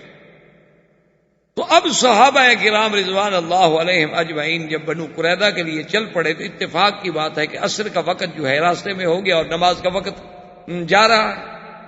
تو اب صحابہ میں 2 جماعتیں بن گئی۔ بعض جماعتیں جو تھیں وہ یہ کہتی تھیں کہ بھائی نماز عصر کا وقت آ گیا ہے، ہمیں فوراً نماز پڑھ لینی چاہیے، اور بعض صحابہ جو تھے وہ کہتے تھے کہ نہیں، حضور صلی اللہ علیہ وسلم کی الفاظ مبارک جو ہیں، ظاہر حدیث کا تقاضا یہ ہے کہ لا یصلین صلاۃ العصر الا فی بنی قریظہ، کہ نماز عصر کوئی نہ ادا کرے مگر بنی قریظہ میں، ہم تو وہی پڑھیں گے۔ صحابہ نے کہا اللہ کے بندے، مقصد ہوتا ہے ایک بات کو سمجھیں، مفہوم یہ تھا کہ بھی جلدی پہنچو، یہ مفہوم تھوڑا ہے کہ راستے میں نماز کا وقت آئے تو ہم نماز بھی نہ پڑھیں۔ تو بہرحال کچھ صحابہ نے نماز عصر کی راستے میں وقت پہ پڑھ لی، اور کچھ صحابہ نے نماز جو تھی وہ بالکل انتہائی آخری وقت میں جا کے بنی قریظہ میں۔ جب حضور صلی اللہ علیہ وسلم کو ان کے اس اختلاف کا صحابہ کے 2 حصوں میں تقسیم ہو جانے کے بارے میں خبر دی گئی تو حضور نے فرمایا کلاکما علی الحق، تم دونوں حق و ثواب پہ ہو، تم دونوں نے کوئی غلطی نہیں کی، جنہوں نے اپنے وقت پہ نماز پڑھ لی انہوں نے بھی اچھا، اور جنہوں نے میرے الفاظ کے ظاہر پر عمل کرتے ہوئے آخر میں جا کے نماز بنی قریظہ میں پڑھی انہوں نے بھی اچھا۔ یہ تو فہم کا اختلاف ہے، یعنی سوچنے کا اختلاف ہے، مقصود تو دونوں کی اطاعت۔ تو اسی لیے ہمیشہ ایک مسئلہ سمجھ لیں کہ جس مسئلے میں مثلا ایک مسئلے میں امام ابو حنیفہ رحمۃ اللہ علیہ کی ایک رائے ہے، امام شافعی رحمۃ اللہ علیہ کی ایک رائے، تو اس میں محدثین کا، علماء امت کا، جمہور کا یہ فیصلہ ہے کہ آپ جس امام کے قول کو ترجیح دیتے ہیں اس کے قول پہ عمل کریں، لیکن دوسرے امام کے قول کو منکر نہ سمجھیں کہ وہ جو ہے نعوذ باللہ گناہ ہے اور مخالف قرآن و سنت ہے، اس کو آپ منکر نہیں کہیں۔ آپ یہ کہیں گے ٹھیک ہے مجھے امام ابو حنیفہ رحمۃ اللہ علیہ کے قول میں زیادہ وزن لگتا ہے، دلیل ان کی زیادہ مجھے قوی لگتی ہے، لیکن امام شافعی کو بھی آپ یہ نہیں کہیں گے کہ ان کا قول منکر ہے، کیونکہ انہوں نے بھی اجتہاد کیا ہے، صرف فہم کا اختلاف۔ اسی لیے جو آج کل ایک بہت بڑا ذہنوں کو مسموم بنانے کے لیے ایک پروپیگنڈا کیا جاتا ہے ائمہ کے خلاف کہ دیکھو جی کوئی شافعی ہے، کوئی حنفی ہے، کوئی مالکی ہے، کوئی حنبلی ہے، یہ تو لوگوں کو جی 4 فرقوں میں تقسیم کرنے والی بات ہو گئی نا۔ وہ اللہ کے بندے، اگر ہر آدمی قرآن و حدیث کو سمجھ کے عمل کرنے کی کوشش کرے پھر تو 4 فرقے نہیں، پھر تو کروڑوں فرقے بن جائیں گے۔ چلو کم از کم امت 4 فرقوں میں تو ہے نا۔ پھر اگر ہر آدمی اپنی اپنی کتاب اٹھا کے پڑھنا شروع کر دے اور سمجھنا شروع کر دے پھر تو آپ فرقے گن بھی نہیں سکیں گے کہ کتنے ہو گئے۔ وہ تو وہی بات ہوگی علامہ اقبال مرحوم کی کہ جب مولانا نے ان سے کہا تقلید کے خلاف تقریر کی کہ تقلید نہیں کرنی چاہیے، کسی امام کا مقلد نہیں ہونا چاہیے، بس قرآن و سنت پہ خود عمل کریں پڑھ کے، تو سنتے رہے، دلائل سنتے رہے. تو جب بات انہوں نے ختم کی تو علامہ اقبال مرحوم سے کہنے لگے، کہا کہ اقبال یہ تقریر میں لوگوں کو سنانے کے لیے نہیں کر رہا تھا، میں نے جو 1 گھنٹے سے دلائل دیے ہیں اور اتنی باریک اور دقیق باتیں کی ہیں، میرا مقصد تمہیں سمجھانا تھا، چونکہ تم بھی تو مقلد ہو نا، حنفی ہو. تو اب تمہیں مسئلہ سمجھ آ گیا کہ نہیں کہ کسی امام کے پیچھے نہیں لگنا. تو علامہ اقبال ہنس پڑے. انہوں نے کہا مولوی صاحب مجھے تو سمجھ نہیں آیا. انہوں نے کہا اقبال تم اتنے ذہین آدمی ہو، ماشاءاللہ مفکر آدمی ہو، تمہیں سمجھ نہیں آیا. انہوں نے کہا جی مجھے تو پھر یہ سمجھ آیا ہے کہ اگر ہم ان ائمہ کی تقلید چھوڑ دیں تو پھر کیفیت یہ ہوگی چوں صلاتے بے امام، جیسے بغیر امام کے ایک نماز ہو رہی ہو، پھر ہمارا حال بھی وہی ہوگا کہ کوئی رکوع میں ہوگا، کوئی سجدے میں ہوگا، کوئی اتحیات میں بیٹھا ہوگا، کوئی کھڑا ہوگا، کوئی جا رہا ہوگا، پھر ہمارا حال وہی ہو جائے گا کہ صلاتے بے امام ہم بن کے رہ جائیں گے. یہی تو کوئی وجہ ہے کہ اللہ نے 5 دفعہ ہمیں ایک امام کے پیچھے کھڑا کیا. کوئی تو وجہ ہے نا، ورنہ اللہ میاں فرماتے بابا ہر آدمی آئے نماز اپنی اپنی پڑھ لو، چلے جاؤ بس. پھر جماعت کی، اقتداء کی، پابندی کی، ایک آرڈر پہ، کاشن پہ چلنے کی کہ اللہ اکبر تو اللہ اکبر، رکوع تو رکوع، سجود تو سجود. یعنی آپ پہلے اللہ اکبر نہیں کہہ سکتے، پہلے سلام نہیں پھیر سکتے، آپ اس سے پہلے سر نہیں اٹھا سکتے، پہلے سر نہیں جھکا سکتے. اسی لیے اللہ تبارک و تعالیٰ سے دعا کریں کہ اللہ پاک ہمیں تمام ائمہ دین، ائمہ محدثین، ائمہ فقہا، ائمہ مجتہدین، ائمہ قراء، علماء حقہ سب کا احترام اور ادب کرنے کی ہمیں توفیق. یہ بہت بڑی بد نصیبی ہے کہ ایک لہر چلی ہے صحابہ کے خلاف، وہ صحابہ کو نہیں مانتے، اور ایک لہر چلی ہے ائمہ کے خلاف، وہ ائمہ کو نہیں مانتے. اللہ تبارک و تعالی رحمت فرمائے.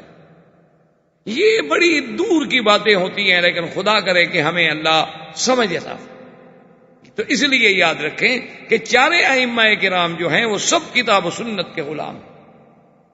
ان سب کا مرجع، ان سب کا ماوا، ان سب کا ماخذ اللہ کا قرآن اور اللہ کے نبی کی سنت. ان میں اختلاف کیوں ہو گئے؟ ایک امام کچھ کہتا ہے اور ایک امام کچھ کہتا ہے. اس اختلاف کی وجہ کیا ہے؟ اختلاف فہم، یعنی ہر کسی کی تھنکنگ پاور جو ہے وہ الگ ہے. ایک آدمی کی سوچ اپنی ہے، ایک آدمی کی سوچ اپنی ہے. ایک آدمی ایک لفظ سے ایک مفہوم لیتا ہے، دوسرا آدمی اسی لفظ سے دوسرا مفہوم لیتا ہے. تو چونکہ فہم میں اختلاف ہے قدرتی طور پر، لازمی بات ہے اختلاف مسئلے میں بھی آنا تھا. اب دیکھیں جیسے صحابہ دونوں کے فہم میں اختلاف ہو گیا. ایک کہتے ہیں نماز پڑھ لو، مقصد ہے کہ جلدی پہنچو. ایک کہتے ہیں کہ نہیں، ہم بڑی قلعہ کے بغیر نماز نہیں پڑھیں گے. اب دونوں نے حالانکہ الگ الگ کیا کام، لیکن حضور نے دونوں کو صحیح قرار دیا. اسی لیے ائمہ کے اندر چاہے آپس میں کتنی اختلاف ہو جائے، وہ اختلاف بدنیتی پہ مبنی نہیں ہوتا، وہ اختلاف بربنائے فہم ہو. اور دوسرے اختلاف کی وجہ یہ ہوتی ہے، یاد رکھیں کہ حضور سے ایک صحابی نے حدیث سنی اور وہ جہاد کے لیے جو نکلے چلے گئے جناب، وہ تو ہندوستان پہنچ گئے، وہ واپس مدینے پلٹے ہی نہیں. اب انہوں نے جو جو مسئلے سنے تھے وہ تو وہی سمجھاتے چلے جائیں گے، کیونکہ واپس جو ان کے بعد احکام آئے ہیں وہ تو ان کو پتہ ہی نہیں بیچاروں.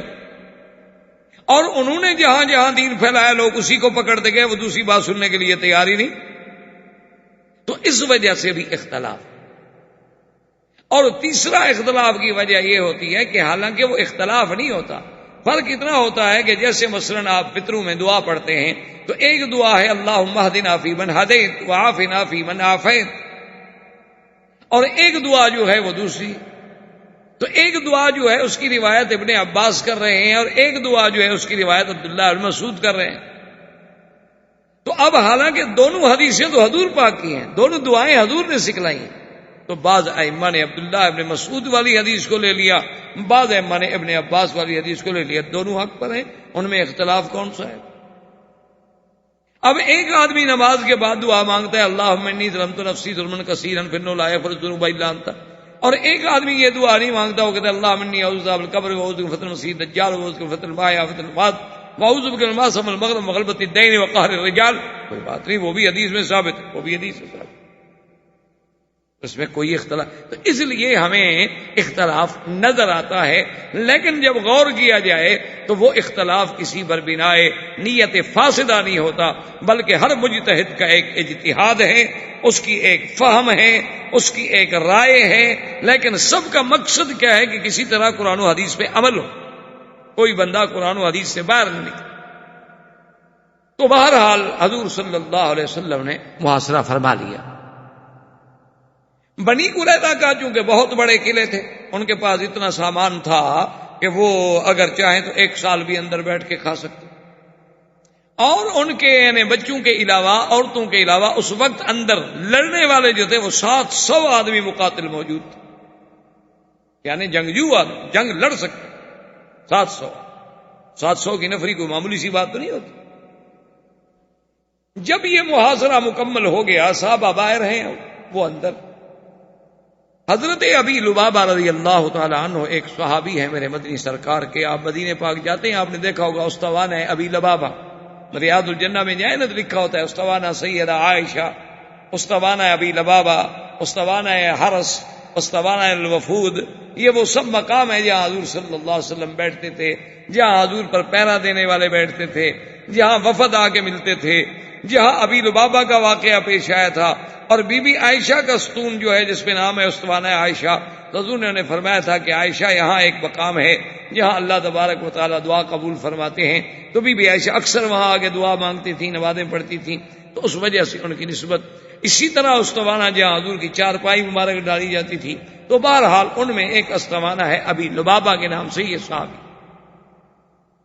ان کا بھی اسلام سے قبل یہودیوں کے ساتھ آنا جانا اٹھنا بیٹھنا تھا، تو اس محاصرے کے دوران میں انہوں نے اوپر سے جب دیکھا کہ ابھی لبابہ کھڑے ہیں تو نے کہا بھی بات تو سنو، کبھی ہم بھی تو تمہارے دوست ہیں، ہمیں ایک بات تو بتلاؤ کہ اگر حضور فرماتے ہیں کہ قلعہ کھول کر نیچے اتر آؤ اور میں تمہارے درمیان میں جو فیصلہ ہوگا کروں گا، اگر ہم حضور کی بات مان لیں اور قلعے کے دروازے کھول دیں اور نیچے اتر آئیں تو بتاؤ تمہارا کیا خیال ہے، حضور ہمارے ساتھ کیا معاملہ کریں گے؟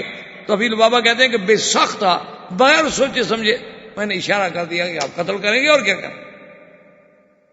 وہ کہتے ہیں بات تو ہو گئی، لیکن میرے تو پاؤں کے نیچے زمین نکل گئی کہ میں نے یہ کیا کیا، میں نے سرکار دو جہاں کا راز کھول دیا۔ اس کے بعد وہ کہتے ہیں بس میں بھاگا، اب میرے اندر طاقت نہیں تھی کہ میں سرکار کے سامنے جا سکوں، کہ اتنی غلطی ہو گئی تو حضور کے سامنے کیسے جاؤں۔ یہ تو ہم بہادر ہیں نا کہ ساری نافرمانیاں کر کے پھر بھی ہم کہتے ہیں ماشاءاللہ جی اس دفعہ روضہ مبارک پہ گئے نا جی تو بالکل جی گویا کہ ہمیں زیارت ہی ہو گئی، اس دفعہ جی مدینے کی حاضری ماشاءاللہ، بس جی کمال ہو گیا جی، بس میں رات کو سویا ہوا تھا اور یہ ہو گیا۔ خدا کے بندے کوئی عقل کی بات، جن کو ایسی باتیں ہوتی ہیں وہ بتایا نہیں کرتے، اور جو بتائے تو ہیں نا سمجھ لو ہوتی نہیں۔ ایک بات ہمیشہ یاد ہے، جو برتن خالی ہو نا وہی بچتا ہے۔ تو بہرحال ابھی لبابہ آئے سیدھے مسجد نبوی میں، اپنی بیوی کو بلایا، کہا کہ رسی لے آؤ۔ بیوی حیران، رسی لے آئی، کیا کروں؟ انہوں نے کہا مجھے ستون کے ساتھ باندھ دو، میں مجرم ہوں۔ ٹھیک ہے باندھ۔ میں کہا دیکھو نماز کے وقت مجھے کھول دیا کرو، کیونکہ نماز تو میں نے پڑھنی، اور نماز جب ختم ہو جائے لوگ چلے جائیں مجھے پھر باندھ دو۔ حضور صلی اللہ علیہ وسلم کو خبر دی گئی کہ یا رسول اللہ ابھی لبابہ تو وہاں ستون کے ساتھ بندھے ہوئے ہیں۔ حضور نے فرمایا کیا بات ہو گئی؟ انہوں نے کہا جی انہوں نے کوئی ایسی بات کہہ دی ہے اور وہ بیچارے نے اپنے آپ کو ستون سے باندھ رکھا ہے۔ حضور نے فرمایا دیکھو اگر ہمارے پاس آتا تو ہم اللہ سے اس کے لیے معافی مانگتے، لیکن اس نے اب معاملہ سپریم کورٹ میں دے دیا ہے تو ہم کیا کر سکتے ہیں؟ اب تو اللہ جانے اور ابھی لبابہ جانے، اب تو جو فیصلہ ہوگا پھر اللہ فرمائیں گے، ہم تو نہیں دخل دے سکتے۔ تو اسی اثنا میں ایک یہودیوں میں تھا کعب بن اسعد، وہ ان کا بڑا فہم والا آدمی، اس نے تمام یہودیوں کو وہی کعب بن اشرف کی حویلی میں، جو بڑے بڑے ان کے یعنی فکر والے سوچ والے صاحب رائے تھے، ان کو بلایا اور کہا کہ دیکھو اس مسئلے کا حل جو ہے میں نے سوچا ہے، میری رائے میں 3 طریقے ہیں، ان کے علاوہ مجھے کوئی حل نظر نہیں آتا۔ انہوں نے کہا جی بتلائیں وہ کیا؟ اس نے کہا کہ پہلا طریقہ تو یہ ہے کہ دیکھو نا تم سب جانتے ہو کہ ان محمدن صلی اللہ علیہ وسلم نبی خاتم الانبیاء، یہودیوں تم سب جانتے اللہ کا نبی محمد مصطفیٰ سچا نبی اور خاتم الانبیاء ہے، آخری نبی۔ جب یہ بات جانتے ہو تو ضد میں آگے کیوں اڑے ہوئے؟ خام خواہ ضد کرنے کی کیا ضرورت ہے؟ اعلان کرو مسلمان ہو جاؤ، بات ختم، ہمیشہ کے لیے مسئلہ ختم کرو۔ انہوں نے کہا اچھا ٹھیک ہے، تم دوسری بات۔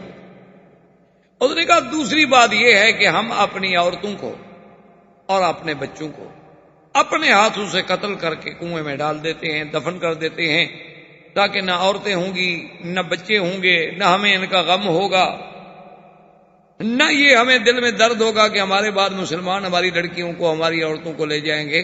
تو اس کے بعد جب یہ سب اپنے ہاتھ سے ہم کو قتل کر کے دفن کر دیتے ہیں اور پھر باہر نکل کے دروازہ کھول کے حملہ کریں، مسلمانوں کا مقابلہ کریں، یا مٹ جائیں یا مٹا دیں، غالب آ گئے تو شادیاں اور کر لیں گے، مسلمانوں کی عورتیں بھی ہمیں مل جائیں گی، اور اگر ہار گئے تو چلو ہم مرد تو ہیں نا، مرد ہیں، مر جائیں گے۔ انہوں نے کہا اچھا بھی تیسری بات کیا ہے؟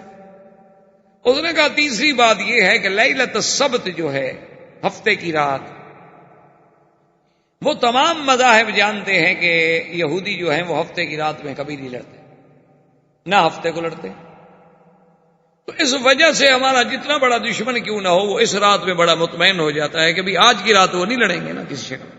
تو جب مسلمان مطمئن ہوں گے جو ہمارے محاصرے پر ہیں، تو ہم لیلۃ السبت میں حملہ کر دیں، دروازہ کھول کے سب چڑھ دوڑیں اور ختم۔ ان کے علاوہ کوئی حل نہیں۔ انہوں نے کہا دیکھو کعب بن اسد، جو پہلی بات ہے نا اسلام لانے کی، پھر اتنا عرصہ یار ہم نے مقابلہ کیوں کیا ہے؟ تو ٹھیک ہے وہ نبی سچے ہیں، لیکن بس ہم ضد کر گئے ہیں، تو اب کیا ماننا ہے بھائی؟ ہم اسلام تو نہیں لاتے۔ باقی دوسری بات ہے تمہاری کہ عورتوں اور بچوں کو قتل کر دیں، یار ان کا کیا گناہ ہے کہ ہم اپنے ہاتھوں سے مار ڈالیں؟ اگر ہمارے مقدر میں مرنا لکھا ہوا ہی ہے تو ہم کیوں ماریں؟ ان کے قتل کے، ان کے خون سے ہم اپنے ہاتھ کیوں رنگیں؟ پھر اگر مقدر میں لکھا ہوا ہے کہ ہم مر جائیں گے، تو جب ہم نہیں رہیں گے تو پھر ہماری عورتیں اور بچے بھی جہاں مقدر ہے چلے جائیں گے۔ یہ بات بھی ہمیں قبول ہے۔ تیسری جو تمہاری تجویز ہے کہ لیلۃ السبت میں حملہ کر دیں، اور اسی سبت کی وجہ سے تو ہم خنزیر اور بندر بنے تھے،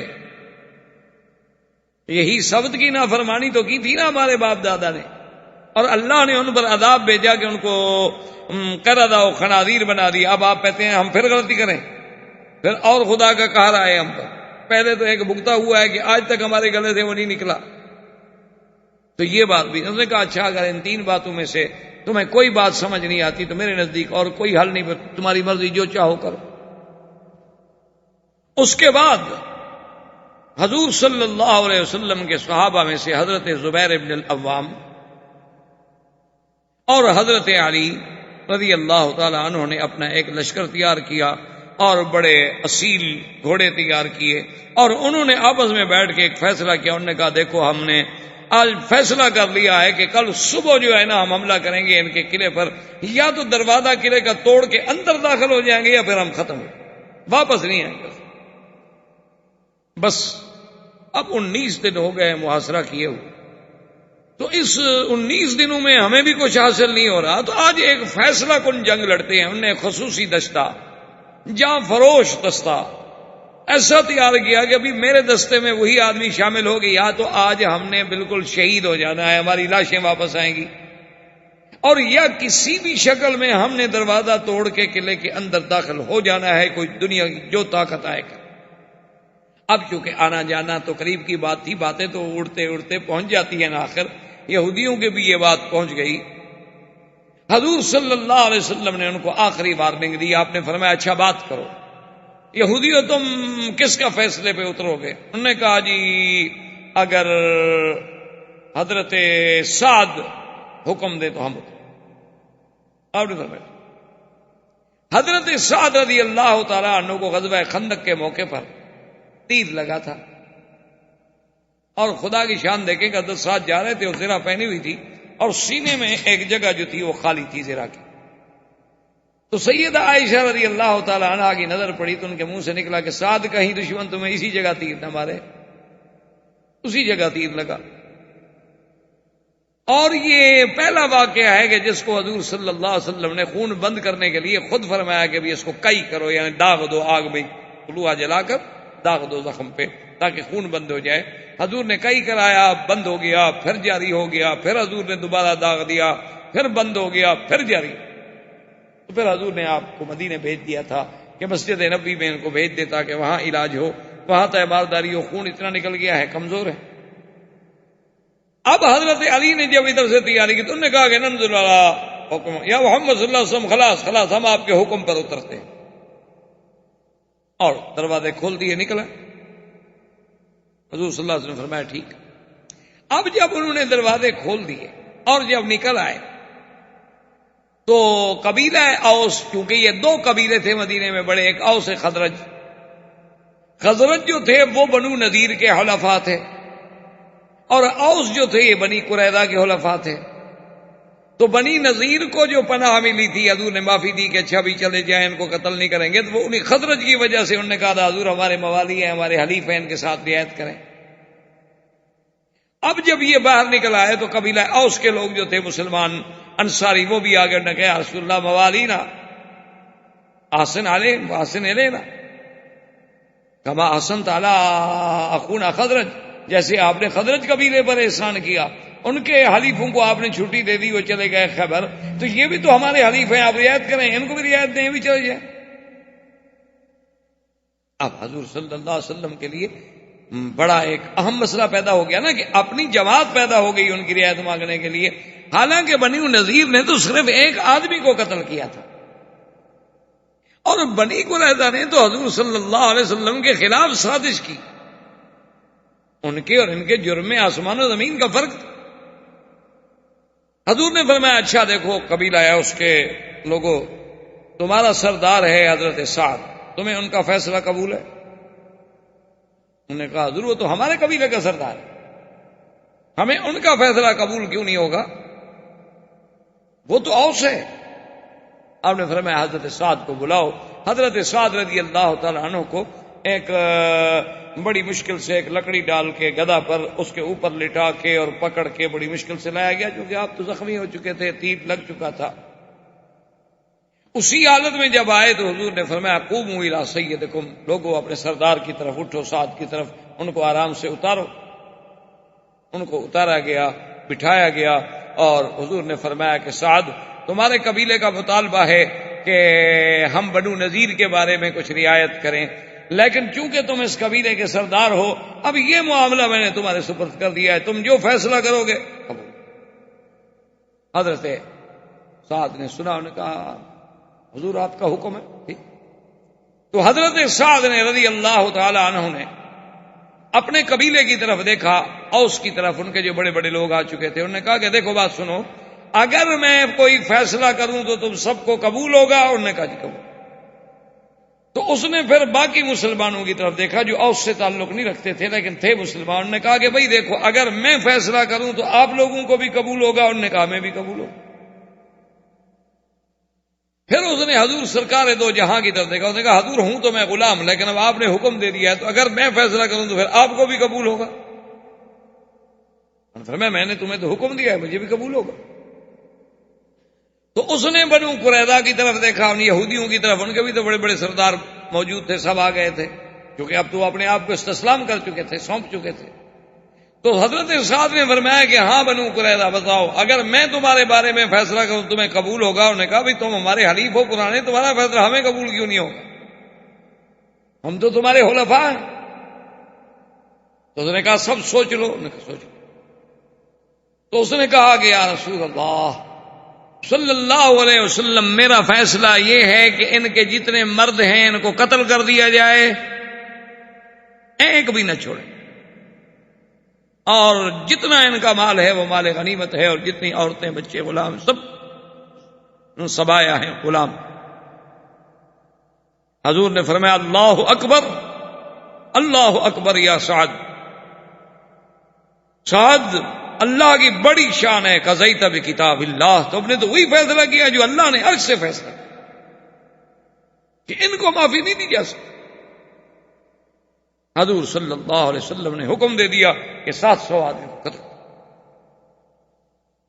خدا کی شان ہے کہ ایک ان میں سے یہودی تھا، تو محمد ابن مسلمہ ایک صحابی تھے، وہ اس کو لے کے، عمر ابن سعدی اس کا نام تھا، اس کو لے کے آ گیا. انہوں نے کہا یا رسول اللہ ایک دفعہ مجھے اس نے پناہ دی تھی، اپنے گھر میں مجھے بچایا تھا، مجھ پر اس کا ایک احسان ہے، میں اس کو معافی دینا چاہتا ہوں، پناہ دینا چاہتا ہوں، اگر آپ مہربانی کریں. تو آپ نے فرمایا کہ اچھا، اگر کسی نے ہمارے مسلمان کی جان بچائی تھی ہم تو غداروں کو سزا دینا چاہتے ہیں. ایک لڑکا تھا رفع ابن قریظہ، وہ بالغ نہیں تھا اور بڑا خوبصورت بچہ تھا، اس کے لیے کچھ مسلمان عورتیں رونے لگ گئیں کہ اصل یہ تو بچہ ہے، یہ تو بیچارہ ابھی بالغ ہی نہیں ہوا، اس کی تو ابھی مونچھیں نہیں پھوٹی، اس نے تو کوئی لڑائی ولائی نہیں لڑی ہمارے ساتھ، اس کو مہربانی کر کے چھوڑ دیں. ہم نے فرمایا اچھا اس کو بھی چھوڑ. اچھا خدا کی قدرت ہے، جب ان دونوں کو چھوڑ دیا انہوں نے کہا جی ہم تو نہیں جاتے، ہم مسلمان ہوتے ہمیں کلمہ پڑھوا دیں. تو باقی ان کے جتنے آدمی تھے 700 آدمی، ان کو وہاں تحقیق کیا گیا اور ان کو گڑھوں میں ڈال دیا گیا. اور اللہ تبارک و تعالیٰ کی قدرت سے اس فیصلے سے دشمنوں پہ ایک ایسی دھاک بیٹھ گئی کہ مسلمانوں سے جو غداری کرتا ہے پھر اس کا انجام ہی ہے. تو بنی قریظہ کے اس قضیے کو ختم کرنے کے بعد حضور صلی اللہ علیہ وسلم نے اپنے صحابہ کو بلایا، آپ نے فرمایا کہ دیکھو بات سنو، اب ہمیں آرام سے نہیں بیٹھنا ہے. جن جن لوگوں نے غداری کی ہے اور جن جن قبائل نے قریش کا ساتھ دے کے مدینے میں چڑھائی کی ہے، سب کو ادب سکھانا ہے.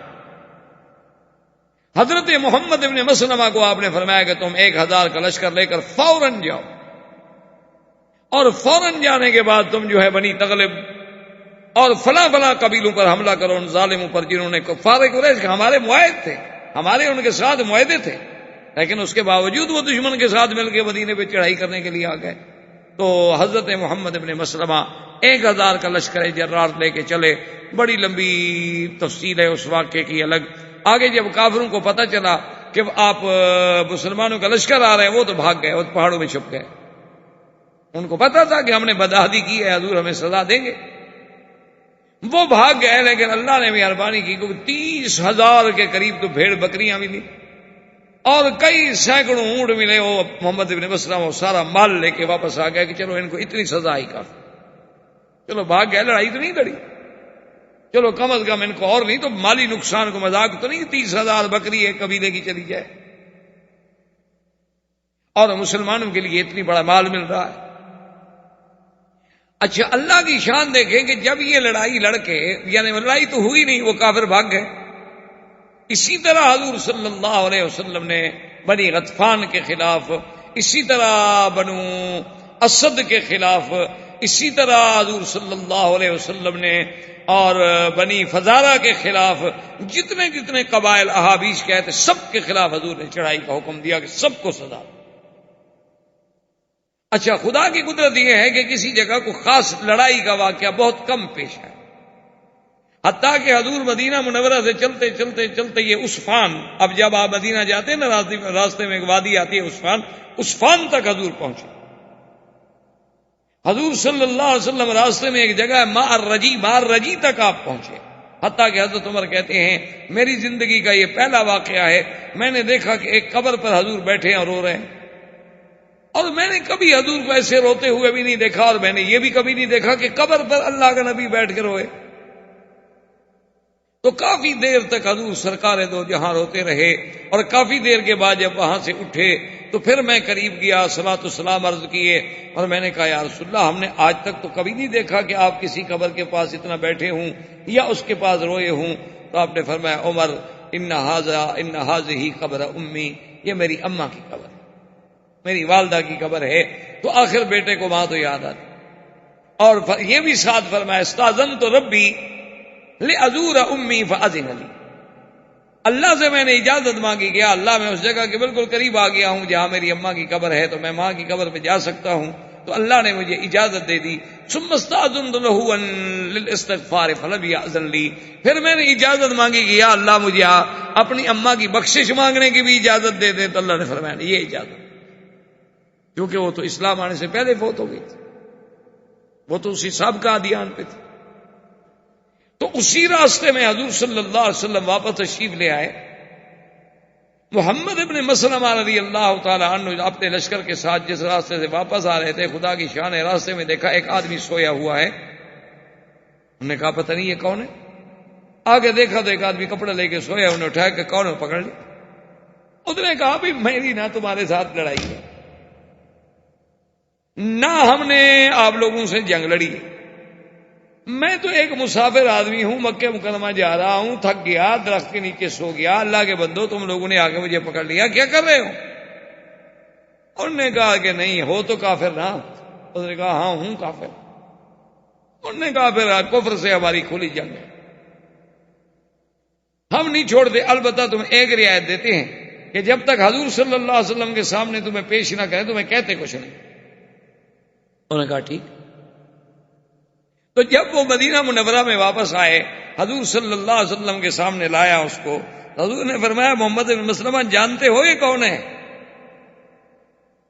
تو اس نے کہا کہ نہیں ہے اس. اللہ کے بندے یہ تو اسامہ ہے، یہ تو ابن اسال سمامہ، یہ سمامت ابن اسال ہے، یہ تو بنو حنیفہ قبیلے کا بہت بڑا سردار ہے، اس کے پیچھے تو 70,000 کا لشکر ہے، یہ تو 70,000 جوانوں کا سردار ہے، جس کو تم قیدی بنا کے لے آئے. انہوں نے کہا حضور راستے میں آ گیا، آپ نے فرمایا آپ تم چکے قیدی بنا چکے ہو، یہ قیدی ہے، اس کو مسجد کے دروازے کے قریب جو ہے وہاں قید کر کے باندھ کے رکھو. دروازے کے قریب اس کو باندھ کے بٹھا دیا گیا. رات گزر گئی، حضور صلی اللہ علیہ وسلم آئے، آپ نے فرمایا اس کو روٹی دو، پانی دو، کھانا دو، سب کچھ دو، لیکن کہہ دیے چھوڑنا نہیں. حضور صلی اللہ علیہ وسلم گزرے تو آپ نے فرمایا کہ ہاں سمامہ کیا حال ہے تمہارا؟ تو کہا اندی خیر، اندی خیر، ٹھیک. آپ نے فرمایا اچھا پھر کیا ارادہ ہے تمہارا، کیا چاہتے ہو؟ انہوں نے کہا یا رسول اللہ، اس کے آج تک یعنی تاریخ میں اور حدیثوں میں اور سیر میں اس کے یعنی جملے لکھے ہوئے ہیں کہ دیکھیں سرداروں کی باتیں کیسی ہوتی. کہنے لگا ان تقتل ذا دم وان تعفو عن شاکر وان فاطلب ما شئت. اس نے کہا حضور اگر آپ مجھے قتل کرنا چاہتے ہیں تو قتل کر دیں، کوئی بات نہیں، لیکن میں کوئی ایسا بیکار گرا پڑا بندہ نہیں ہوں، میں بھی ایک قبیلے کا سردار ہوں، میں بھی خون والا ہوں، برادری والا ہوں، میری برادری بھی بدلہ لے گی، اور اگر آپ مجھے معاف کر دیں تو ایک مرد ہوں، میں احسان ضائع کرنے والا بندہ نہیں، اور اگر آپ کو کچھ چاہیے تو فطر و معاشیت جو مانگتے ہیں مانگ لیں، اگر آپ مجھے مالی فدیہ دے کر چھوڑنا چاہتے ہیں جو چاہیں طلب کریں، میں دے سکتا ہوں، مجھے کوئی کمی نہیں، میں سردار ہوں. حضور نے فرمایا اچھا رہنے دو اس کو اسی حال میں. دوسرا دن گزر گیا، حضور پھر آئے، آپ نے فرمایا ہاں بھائی سمامہ کیا حال ہے؟ اس نے کہا جی حضور میری وہی بات. تیسرا دن گزر گیا، تیسرے دن حضور صلی اللہ علیہ وسلم گزرے، فرمایا سمامت ابن اسال کیا حال ہے، کیا چاہتے ہو؟ اس نے کہا وہی حضور، قتل کریں تو میرا بدلہ لیا جائے گا، چھوڑ دیں تو مر دوں، احسان کا بدلہ دوں گا، اور اگر آپ کو کچھ چاہیے تو حکم فرمائیں. آپ نے فرمایا دیکھو سمامہ ہم تم سے کچھ نہیں لیتے، افونا کا ہم نے تمہیں بغیر کسی معاوضے کے چھوڑ دیا. میں نے کہا بہت اچھا، آپ نے احسان کیا ہے تو انشاءاللہ مجھے بھی شکر گزار پائیں گے، میں کوئی ایسا گرا پڑا ہوا راستے کی گلی کا آدمی نہیں ہوں. تھوڑی دیر کے بعد گیا اور غسل کر کے واپس آیا اور کہا اشہد ان لا الہ الا اللہ واشہد ان محمد الرسول اللہ. حضور مجھے مسلمان کر دے، میں نے جو 3 دن اسلام دیکھا ہے مجھے سمجھ آ گیا ہے کہ دین آپ کا سچا ہے. آپ کو بڑی خوشی ہوئی، اتنا بڑا آدمی مسلمان. اور اس نے کہا حضور سچی بات یہ ہے کہ میں تو عمرہ کرنے کے لیے جا رہا تھا، آپ کے صحابہ راستے سے مجھے پکڑ کے لے آئے، اب عمرے کے بارے میں کیا حکم ہے؟ آپ نے فرمایا تب میں عمرہ تک جاؤ، اپنا عمرہ پورا کرو. حضرت سمامت ابن اسال نے وہاں سے چل پڑے، احرام باندھا، مکے میں آ گئے. اب جب مکے میں آئے تو آپ تو وہ لبیک پڑھ رہے تھے جو مسلمانوں کی لبیک ہے، لبیک اللہم لبیک لبیک لا شریک لک لبیک ان الحمد والنعمت لک والملک لا شریک لک. احباب کرام، اس کے بعد اب آپ اس مبارک سلسلے کی CD نمبر 21 سماعت فرمائیں.